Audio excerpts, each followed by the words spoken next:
බොරුවට දිවුරන්න එපා කවදාවත්. මං අඳුරන ඥාති සහෝදරියක් විවාහ වෙච්ච දවසේ ඒ කොල්ලා දිවුරුව ඔයා හැර මට කවුරුවත් නැහැ. ඊළඟට මං ඔයාව අතරමං කරන්නේ මං ඔයාට වද දෙන්නේ නැහැ කියලා ලුණු පොල් කට්ටේ අත තියලා දිවුරුවා.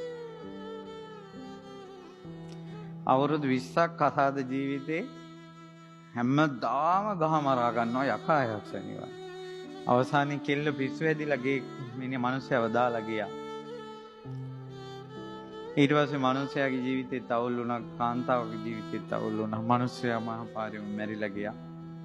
ඉඩමෙම ඉපදුණා බහිරව එක් වෙලා.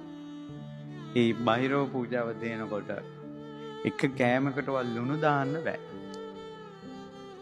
ලුණු නැති ලෝකෙක ඉපදුණා. ඒ අදාළ පූජාව දෙනකොට ඒ පූජාවට ලුණු දාන්නේ නැහැ.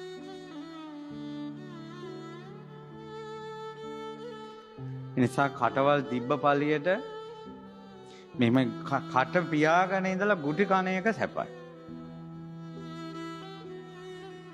ඒ නිසා සීන ලෝකෙක ඉඳින් අනපේක්ෂිතව මැරේවි. සද්ධාවට හානි කරගන්න එපා. ඔයාලගේ නිකන් ඔයාලගේ ජීවිතේ එක එකාගේ සම්බන්ධතා පවත්වා ගන්න බුදුරජාණන් වහන්සේ අපේට තියන්න එපා. ධර්මයේ අපේට තියන්න එපා. සංඝ රත්නයේ අපේට තියන්න එපා. රහතන් වහන්සේලා ඉන්නේ අපිට පහදින්නයි.